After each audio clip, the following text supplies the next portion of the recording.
The First Battle of Langensalza was fought on 9 June 1075 between forces of King Henry IV of Germany and several rebellious Saxon noblemen on the River Unstrut near Langensalza in Thuringia. The battle was a complete success for Henry, resulting in the subjugation of the Saxons shortly before the Investiture Controversy commenced. In Germany, the battle is known as the Schlacht bei Homburg and der Unstrut, after a nearby Kaiserpfalz and monastery. Background: the Salian King Henry IV had inherited the quarrels with the Saxons from his father Emperor Henry III, whose long and costly sojourns at the imperial palace of Goslar had annoyed the local nobles. For the start of his reign in 1065, 15-year-old Henry IV suffered numerous setbacks enforcing his imperial authority in Saxony after the regency of his mother Agnes of Poitou. Attempts to restore the rights over the Harz forests were not received well by the Saxon freedmen, and efforts to extend the crown lands in general as well as the increased demands laid upon the FISC were opposed. A policy of building castles and supplying them with loyal, mainly Swabian officials continued from the time of his father, fostered resentment among multiple groups. In particular, the large Harzburg became a symbol of imperial tyranny and was seen as impeding on traditional Saxon rights. Like his father, Henry desired to set Goslar as the fixed capital of the German kingdom. In 1071,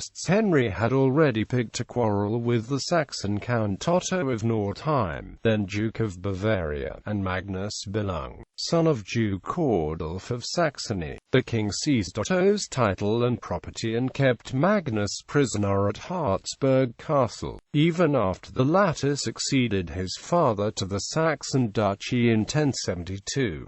This heightened tensions between the imperial court and the Saxons. Magnus's subsequent release in exchange for 70 Swabians captured in Lüneburg did little to encourage a thaw in relations. In anger, the king rejected several Saxon petitions for redress. In 1073, several bishops and princes organized a resistance. Several castles were besieged, and the king was forced to escape from the Harzburg to Hesse-Wech. In February 1074 he proceeded to Gastungen, where the insurrection, numbering twice the size of his forces, met him. He agreed to several concessions, reasoning that the Saxons would break their end of the deal eventually. The freedmen, who felt betrayed by the nobles due to the peace treaty, sacked the Harzburg in a frenzy, destroyed the castle, and committed such acts of sacrilege that they shocked the local population and the religious authorities. Henry used the destruction as a pretext for renewed hostilities.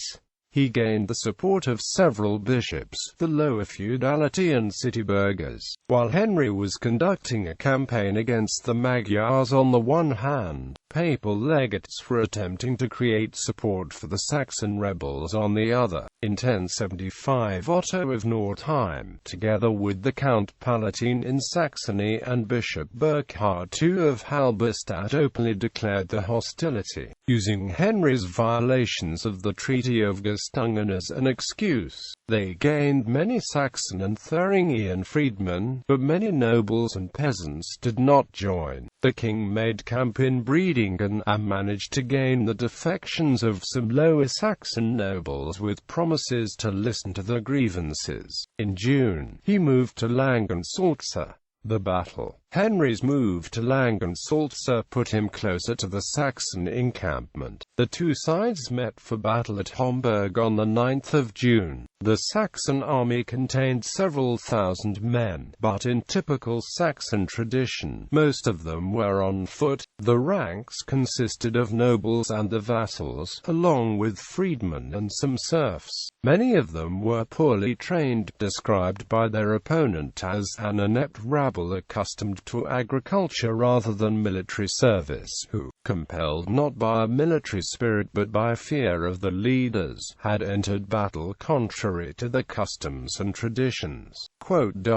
Henry IV's army advanced in 5 ranks. Despite the open terrain south of the River Unstrut, the Saxons rushed out of the castle at Homburg all on horseback, apparently leaving the foot soldiery behind in the haste. The engagement that followed was less of a battle than a rout. A charge by the Swabians under Duke Rudolf almost instantly destroyed the Saxon centre. The Saxon leaders took to the horses and fled, but the foot soldiers were slaughtered. It was reported that several thousand died when they drowned in the Unstrut. Many spoils were gained by Henry's army. The aftermath. The defeat was stunning. It shocked the Saxons, and the supporters of the rebellion became frantic. The Archbishop of Mainz threatened excommunication against the Thuringians in order to gain funds to finance the insurrection. Unfortunately, Henry and his army ravaged the Saxon and Thuringian countryside, bringing starvation. The Archbishop of Magdeburg eventually conceded and requested the terms to which the king would hold the rebels. Henry demanded a short imprisonment for all the leaders, as well as confiscation of the fiefs and the redistribution among loyal imperial partisans. As harsh as the terms were, the complete victory Henry gained at Langensalza convinced them to accept. In a humiliating gesture, the rebel bishops, nobles and peasants walked barefoot between the ranks of the king's army and submitted to him. The king then convened a meeting of princes at Goslar on Christmas to determine the future of Saxony. He ended up freeing Otto of Nordheim and making him his viceroy to Saxony. Henry considered the Saxon question settled, but the investiture conflict would quickly undo the peace.